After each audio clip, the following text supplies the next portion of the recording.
Assalamualaikum warahmatullahi wabarakatuh. Apa kabar anak-anakku semuanya? Kita ketemu lagi dengan Pak Toivin. Semoga pada kesempatan kali ini kita dimudahkan dalam memahami materi ini.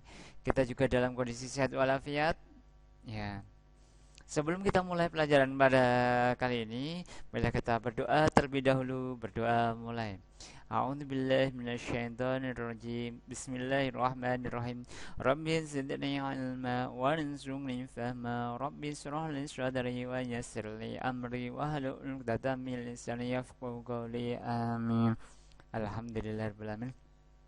Anak-anakku semuanya, pada kesempatan kali ini kita belajar tentang keragaman kenampakan alam dan buatan di Indonesia, ya.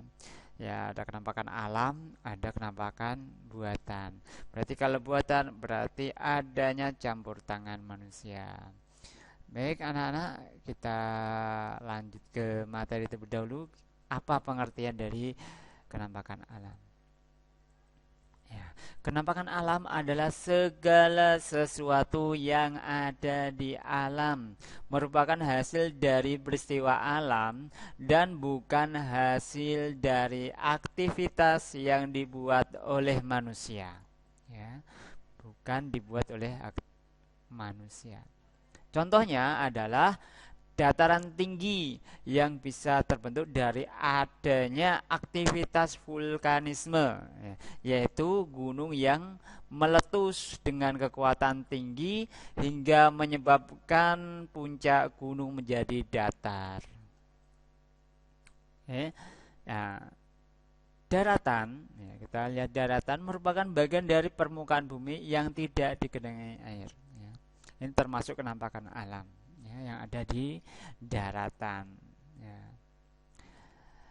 Yang contoh daratan, ya, ada pegunungan, ada gunung, ada dataran tinggi, ada dataran rendah, ada pantai. Itu merupakan contoh dari daratan. Ya, kita coba lihat satu persatu dari pegunungan. Ya, pegunungan, ya. Pegunungan adalah kumpulan atau rangkaian dari beberapa gunung dan bukit. Ya, ya. Ketinggiannya lebih dari 1.000 meter di atas permukaan air laut. Pegunungan dapat berupa daerah gunung berapi, bisa juga berupa gunung yang tidak berapi. Ya. Contohnya Pegunungan Jaya Wijaya, Pegunungan Bukit Barisan, Pegunungan Tengger, Pegunungan Kapuas Hulu, dan sebagainya. Dalam rangkaian pegunungan, kadang terdapat gunung yang masih aktif. Contohnya, Gunung Merapi di Jawa Tengah, ya. Gunung Semeru di Jawa Timur, dan Gunung Tambora di Nusa Tenggara Barat, anak-anak. Nah, ini contoh daripada pegunungan. Selanjutnya kita ke gunung, anak-anak. Ya, oke, ya, gunung. Gunung adalah hamparan tanah yang menjulang lebih tinggi daripada daerah sekitarnya. Gunung lebih tinggi daripada bukit. Nah, bukit adalah hamparan tanah yang lebih tinggi daripada daerah sekitarnya. Ada gunung yang memiliki satu puncak, seperti Gunung Berapi, bisa juga menjadi bagian dari rangkaian pegunungan tadi. Ya. Ukuran ketinggian gunung dinyatakan dengan jarak puncaknya di atas permukaan laut. Ya. Tingginya mencapai ribuan meter di atas permukaan air laut. Kita ke dataran tinggi sekarang. Ya. Nah, dataran ini, ya, daerah ini berbentuk dataran di permukaan bumi yang mempunyai ketinggian lebih dari 500 meter di atas permukaan laut. Biasanya memiliki suhu udara yang sejuk dengan tanah yang subur, sehingga cocok digunakan untuk pengembangan daerah pertanian.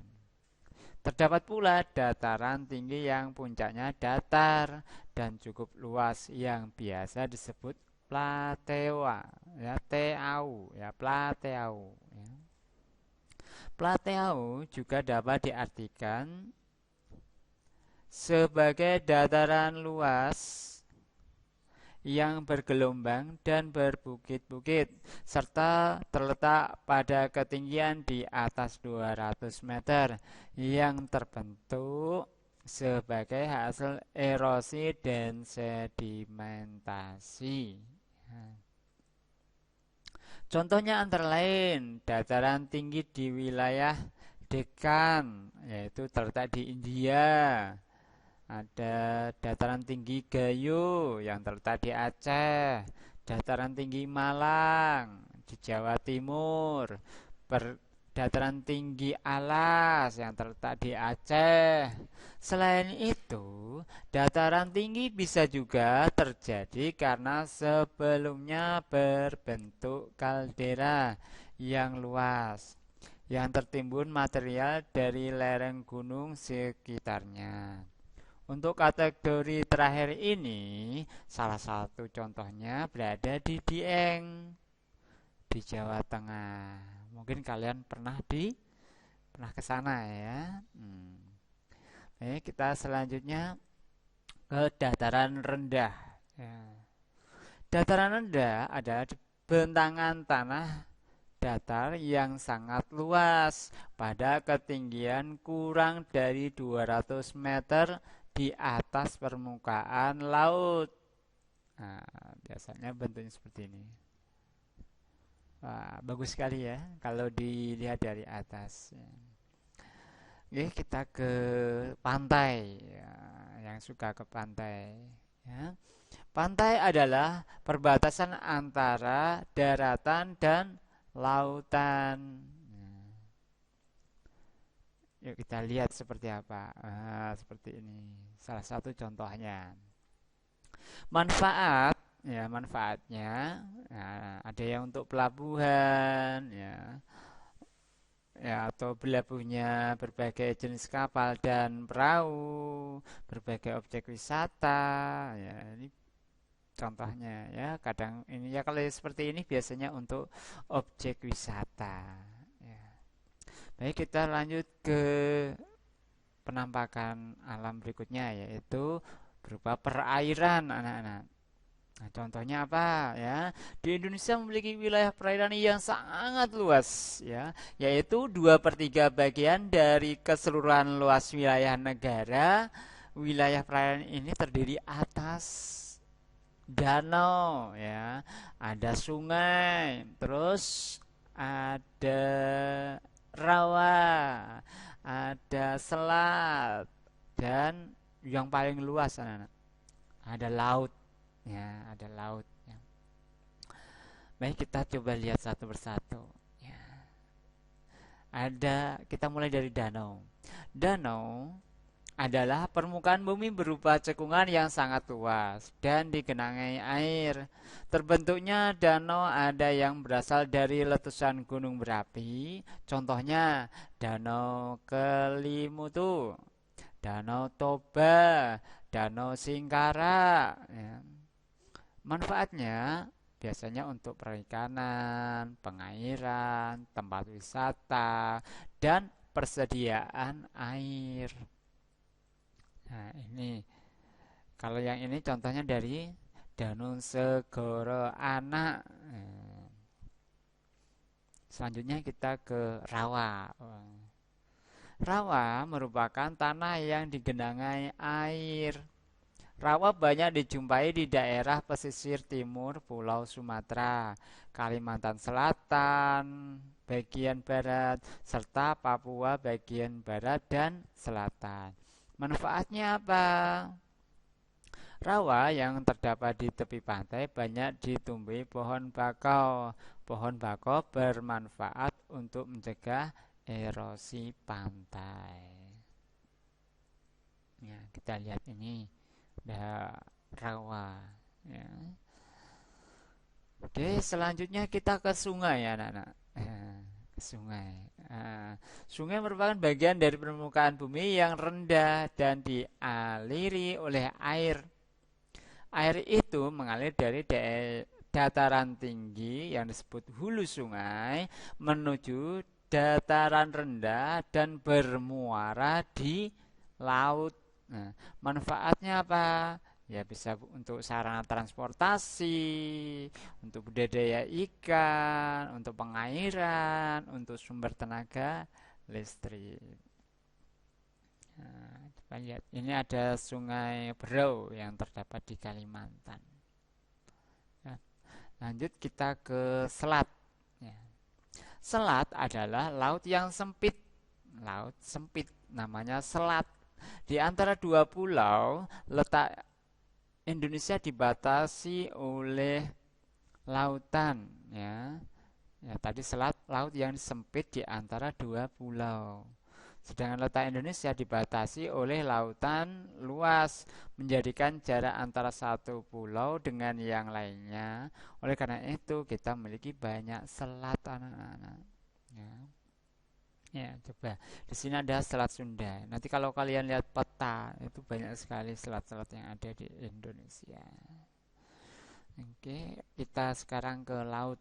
Nah, laut adalah bagian permukaan bumi paling rendah dan luas yang digenangi air asin. Ya, airnya laut air asin. Kita lihat, biasanya banyak ikannya, seperti ini. Ya, banyak ikannya ya. Baik, selanjutnya kita ke kenampakan buatan di wilayah Indonesia. Kenampakan buatan berarti ini ada campur tangan manusia. Waduk, nah ini kita contohnya waduk atau bendungan merupakan kenampakan buatan yang diciptakan manusia dengan cara membendung aliran sungai. Contohnya bendungan Jatiluhur, Saguling, bendungan Gajah Mungkur, kemudian waduk Kedungombo ya. Coba kita lihat. Saya punya contohnya. Nah, ini waduk Kedungombo ya, yang ada di daerah Gerobokan. Kemudian Ustaz juga punya contoh ya, Waduk Gajah Mungkur. Lanjut kita kenampakan berikutnya, yaitu berupa pemukiman. Pemukiman ya. Nah, ini contoh pemukiman. Nah, kenampakan buatan merupakan berupa pemukiman karena dapat memberikan beberapa manfaat. Ya, berupa pemukiman ini ya, contohnya daerah pemukiman penduduk ya, untuk penduduk. Kemudian daerah perkantoran dan daerah pertokoan ya, jadi biasanya dikelompok-kelompokkan. Oke, selanjutnya kebun binatang ya. Ini mirip aslinya kadang-kala ya, tapi ini termasuk buatan dari manusia. Nah, karena hewan-hewan di kebun binatang ditempatkan di area yang mirip dengan habitat aslinya, maka kebun binatang termasuk sebagai kenampakan alam buatan yang terlihat seperti aslinya. Ya. Kita lihat kawasan industri. Dikatakan sebagai kawasan industri karena merupakan daerah yang digunakan khusus untuk kegiatan industri. Coba ini kenampakan berikutnya adalah perkebunan. Ya, perkebunan merupakan daerah hutan yang sengaja dibuat oleh manusia untuk dimanfaatkan hasilnya. Contohnya perkebunan teh, perkebunan sawit, dan perkebunan karet. Kita lihat kenampakan berikutnya. Ya, ini contoh orang yang sedang beraktivitas di perkebunan teh, yaitu memetik daun teh. Sebagai sarana transportasi ya, sarana transportasi sangat dibutuhkan sejalan dengan pertambahan jumlah penduduk yang meningkat. Manfaatnya adalah mempersingkat waktu serta mengurangi kemacetan lalu lintas ya, seperti ini. Ada juga yang bentuknya jembatan ya, yang menghubungkan antar satu pulau dengan pulau yang lain. Selanjutnya ada pelabuhan. Nah, kalian tahu ya, pelabuhan biasanya untuk bersandar kapal-kapal.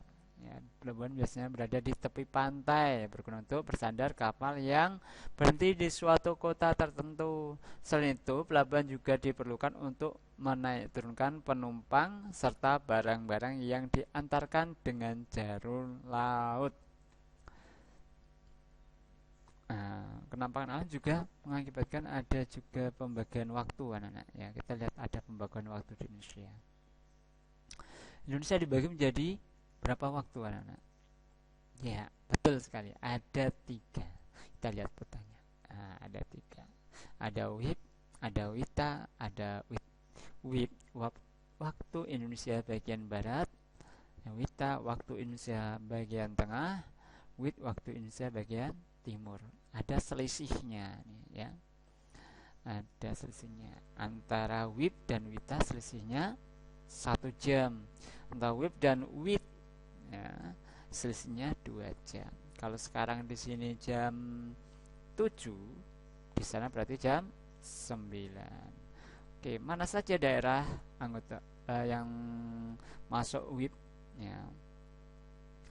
Nah, wilayah waktu ini terletak pada 105 derajat bujur timur, selisih waktu 7 jam lebih awal daripada Greenwich. Nah, wilayah meliputi seluruh provinsi Sumatera, ini Jawa, Kalimantan Barat, ya, dan Kalimantan Tengah. Ada juga Madura, ini Madura kecil. Ya, itu masuk ke WIB. Nah, kalau yang WITA, ya, wilayah waktu ini terletak pada 120 derajat bujur timur, selisih waktunya 8 jam lebih awal dari Greenwich. Ya. Wilayah meliputi seluruh provinsi Sulawesi, ya, kemudian Kalimantan Timur ada di atas, ya, Kalimantan Selatan, kemudian ada juga Bali ada di bawah sini, ya, ada NTB dan NTT. Selanjutnya kita pindah ke WIT, ya. Wilayah waktu ini terletak pada 135 derajat bujur timur, selisih waktu 9 jam lebih awal daripada waktu Greenwich. Wilayah meliputi Maluku, ya, kemudian ada Maluku,